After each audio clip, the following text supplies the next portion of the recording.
आदरणीय क्षेत्र कार्यवाह जी, उपस्थित सज्जन, माता भगिनी, सभी को नमस्कार। आज नेताजी की जयंती है और हम उनका प्रतिवर्ष इस दिन तो स्मरण करते ही हैं। सारे भारत में ऐसे कार्यक्रम होते हैं। इस वर्ष उसका विशेष महत्व इसलिए है कि 75 वर्ष हमारी स्वतंत्रता के पूरे हो गए।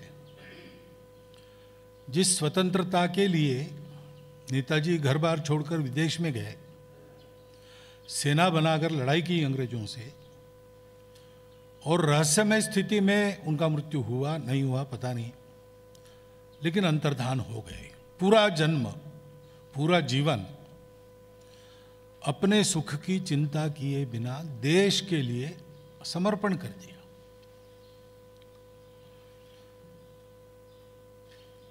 तो स्वतंत्रता के 75 वर्ष नहीं होते तो भी हम स्मरण करते ही ऐसे व्यक्ति का। उनका पूरा जीवन ही हमारे लिए अनुकरणीय जीवन है, क्योंकि पहली बात है कि उस जीवन को उन्होंने स्वार्थ के लिए नहीं जिया। वो अपने लिए, स्वयं के लिए नहीं जिए, अपनों के लिए जिए। भारतवर्ष गुलाम था और गुलामी में रहना ये किसी समाज की स्वाभाविक स्थिति नहीं है। वो उसके लिए कलंक है, अपमान है।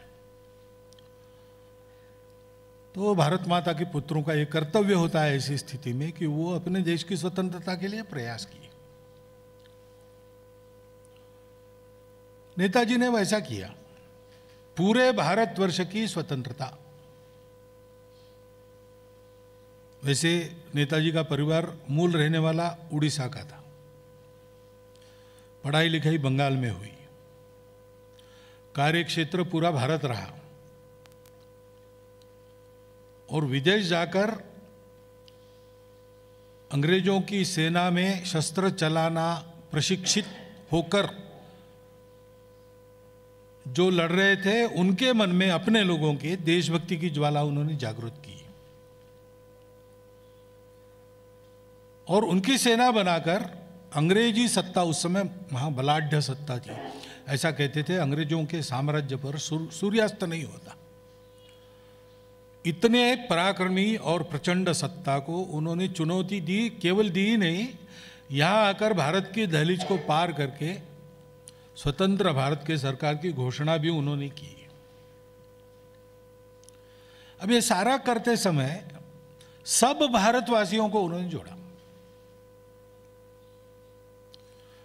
इतना कड़ा संघर्ष अंग्रेजों के साथ किया तो कितना पराक्रम होगा, कितना स्वाभिमान होगा, परंतु एक भी झगड़ा अपने लोगों के साथ नहीं किया।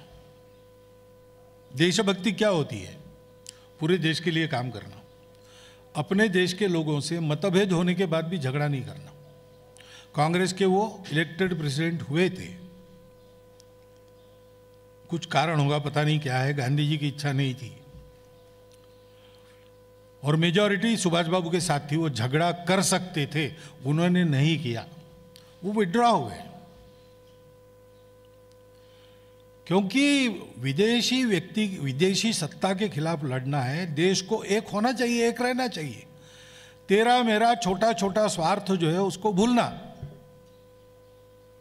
अपने स्वार्थ का बलिदान देकर देश के स्वार्थ के लिए, देश के हित के लिए लड़ाई करना।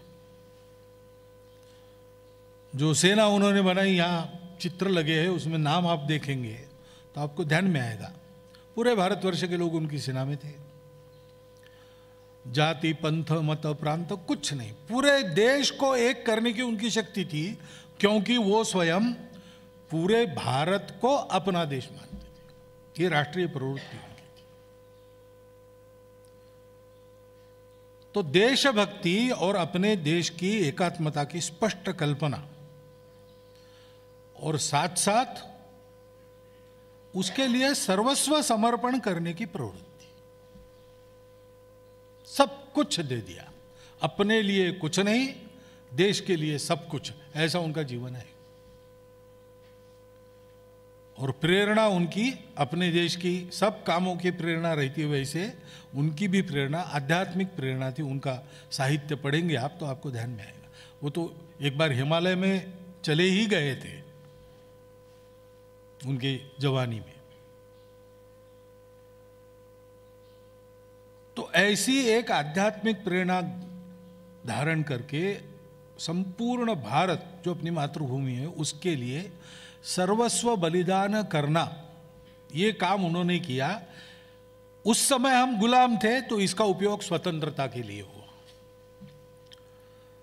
लेकिन देश को बड़ा करना है और देश को बड़ा बनाए रखना है तो देश में ऐसे व्यक्तियों की जरूरत हमेशा रहती है। स्वतंत्रता के लिए संग्राम किया इसलिए हम याद करते, लेकिन याद तो उनके इस चरित्र को सदैव करना चाहिए और वैसा बनने का प्रयास करना चाहिए। हम सब लोग उनके रास्ते पर स्वयं चले। हम सुभाष बाबू नहीं बन सकते, लेकिन आज है उससे 5 कदम ज्यादा अच्छे तो बन सकते हैं, क्योंकि ऐसा बनने से अपने जीवन में भी और राष्ट्र के जीवन में भी जो परिवर्तन आता है वो सबके लिए हितकारी होता है। और जब सब सुखी होते हैं तो मेरे अपने सुख के लिए अलग से प्रयास करना नहीं पड़ता। और इसलिए नेताजी का ये देशभक्ति का, राष्ट्रीय एकात्मता का, सर्वस्व समर्पण का संदेश उनके जीवन के निमित्त आज हम याद करें और उसका अनुकरण हम अपने जीवन में करने का प्रयास करें। उनके लिए यही सच्ची स्मरणांजलि होगी, ऐसा मुझे लगता है। इसलिए आज के दिन आपने मुझे यहाँ मंच पर बिठाकर बोलने के लिए कहा तो मैंने चिंतन के लिए आपके सामने विचार रख दिया है। आपने सुना, इसलिए धन्यवाद।